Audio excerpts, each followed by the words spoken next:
Hello traders, and welcome back to another episode of Trade Like Assad. If you can't read market structure, you can't succeed in trading. It's that straightforward. This is the first and most crucial skill every trader needs to master because it's the true key to consistent success and profitability. That's exactly what we'll be discussing today. I'll walk you through 4 vital hacks for mastering market structure, the ones most traders completely miss, but every beginner must learn and apply when working behind the charts. In addition, I'll share advanced market structure mapping techniques that can give you an edge over the market and your competition. So, be sure to watch this video till the end. We truly value your support, so give this video a thumbs up and subscribe to our channel if you're new. See you after the intro.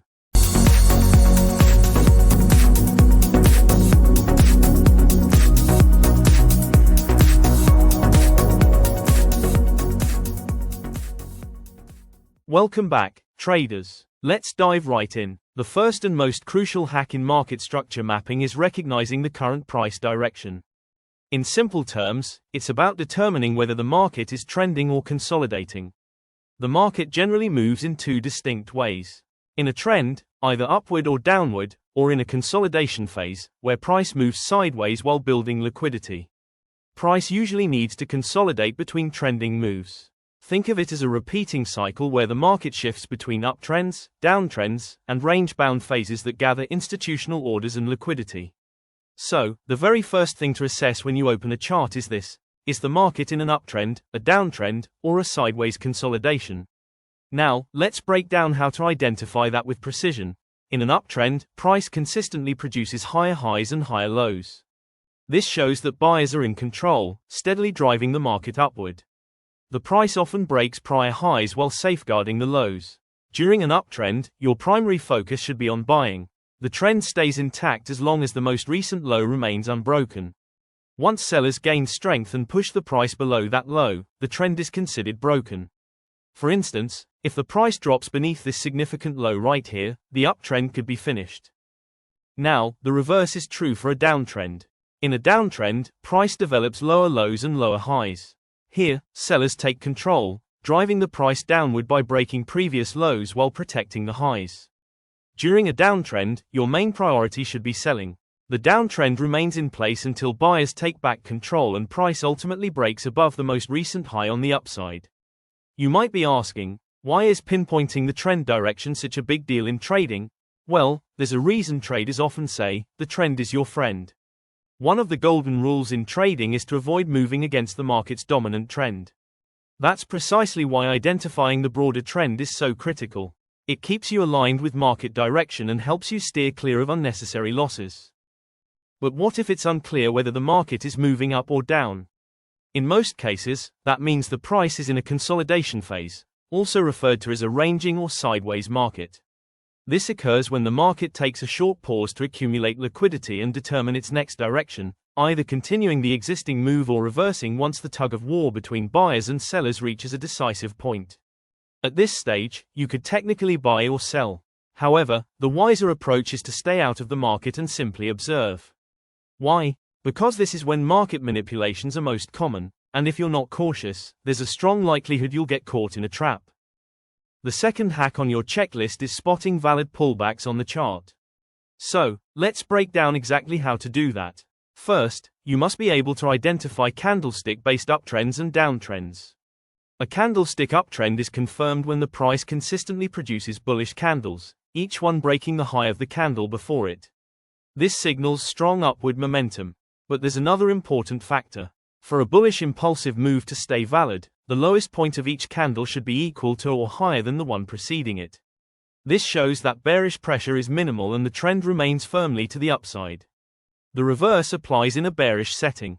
A candlestick-based downtrend is seen when price forms a series of bearish candles, each breaking the low of the prior candle, indicating strong downward momentum. For a single bearish impulsive move to remain valid, the highest point of each candle must be equal to or lower than the one before it.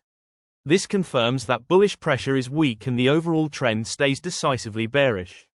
In a bullish market, a valid pullback happens when a candle breaks beneath the lowest point of the previous candle, effectively sweeping its liquidity. For instance, here this last red candle dips below the low of the third green candle, confirming a valid pullback. If the price does not break below the low of the last green candle, then it's not a valid pullback. Also, remember, the candle's color doesn't matter when identifying pullbacks, what matters is the structure. Similarly, in a bearish market, a valid pullback forms when price breaks above the highest point of the prior candles. Now, let's go through more examples to reinforce your understanding of how valid pullbacks actually develop on the chart. Picture a series of bullish candles like the ones shown here. After 3 consecutive bullish candles form, the price takes a brief pause, marked by 3 consecutive bearish candles, before moving upward again. As discussed earlier, in a bullish scenario, a valid pullback occurs only if the price drops below the lowest point of the final bullish candle preceding the bearish pause. In this case, none of the bearish candles broke the low of that last bullish candle or swept its liquidity. Therefore, this pattern does not meet the criteria for a valid pullback. Instead, it's classified as part of a single bullish impulsive move. In a similar example, look at the second candle sequence. After several strong bullish candles appear, the market pauses with just one bearish candle. However, this bearish candle does not break the low of any earlier candle in the series, meaning it also fails to qualify as a valid pullback. Now here's where things get interesting. If that bearish candle creates an equal high with the final bullish candle and the next candle drops below its low, sweeping liquidity, then it becomes a valid pullback. In this scenario, we have a bullish impulse wave, a clear correction, and then a strong bullish continuation. The next hack on our list is understanding the different types of price behavior from a market structure perspective. Price action is composed of 3 main sub-movements: impulse, corrective, and continuation. Each of these is built from internal candlestick patterns. Let's break them down, starting with impulse moves. An impulse movement is a strong directional push within the dominant trend. It appears when price moves decisively, either surging quickly in a bullish move or dropping sharply in a bearish one. This stage is usually fueled by strong market sentiment and clear dominance by either buyers or sellers. For example, look at this bullish sequence of candles. Price is driving upward through a series of smaller impulses and corrective pauses. These make up the internal structure of what we treat as a single bullish impulse leg. Why do we classify it as one unified move? Because throughout the entire advance, price has not broken or even swept liquidity beneath any of the previous internal lows. That's the critical factor that keeps this leg labeled as a clean, uninterrupted bullish impulse. From the candlestick view, we recognize this internal movement as our impulse leg. Following that, we get a valid pullback, confirmed by this red bearish candle that breaks and closes below the previous bullish candle, marking our minor correction. Next, price produces another bullish impulse, which we label as a minor continuation. This pattern repeats consistently: impulse, correction, continuation, until price reaches this swing high and finally starts a deeper corrective phase. Now, moving on to corrective moves. A corrective movement is essentially a counter trend or retracement phase that temporarily works against the primary price direction. We spot a correction when price breaks below the most recent pullback or internal low, or sweeps its liquidity with a candle wick. In this example, 3 red candles form the correction, clearly breaking and sweeping the low of the previous pullback. After that, price resumes its upward trajectory and eventually breaks above the latest swing high, marking the beginning of the continuation phase. However, in a scenario where price fails to break the most recent pullback or internal low and instead keeps pushing upward, we do not have a valid correction. This type of movement is classified as a single impulsive move with no correction. Always remember, these principles hold true across all time frames and on any price action-based chart. Now, let's move to the next and final hack on our checklist, one of the most critical elements, the market structure shift. Suppose the higher time frame market profile is bearish, with price forming a sequence of lower lows and lower highs through successive impulse and corrective legs. If we zoom into the most recent retracement or corrective leg on a lower time frame, we might notice price developing a short-term bullish market structure like this. During this retracement leg, our goal is to wait for price to reach a key higher time frame resistance area or supply zone and show signs of rejection. This resistance could be a bearish fair value gap, an order block, a bearish breaker, or a mitigation block. If price then breaks below the most recent pullback formed just before that resistance, it creates a market structure shift on the lower time frame. This shift suggests the temporary bullish trend is ending and bearish momentum is returning. At this stage, price is expected to realign with the dominant bearish trend from the higher time frame. For a market structure shift to be valid, we need a decisive break and close below the swing low of the most recent pullback. A wick alone isn't enough. Price must close beneath that level to confirm the shift. You might be asking how we can tell if this bearish move is a genuine structure shift and not just a normal bearish correction before the next upward leg. The key reason we classify it as a market structure shift is that price tapped into an unmitigated resistance, such as a supply zone, fair value gap, or breaker, and then reversed sharply from that point.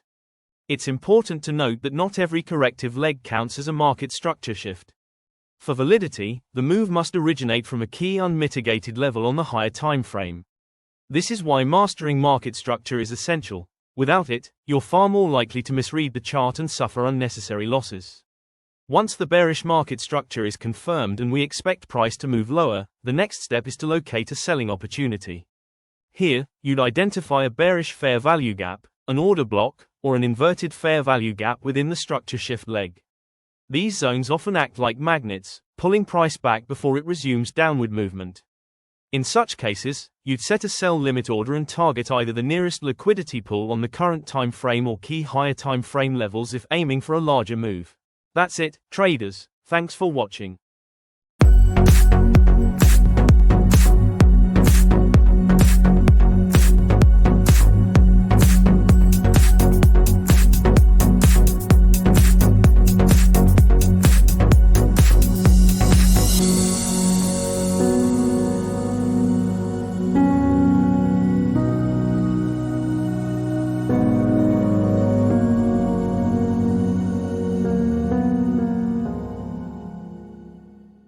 I hope you found this video insightful.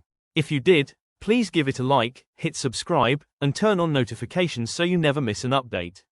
Share your thoughts or suggest topics you'd like covered next by leaving a comment below. Your support truly means the world to us. Thanks once again, we see you in the next video.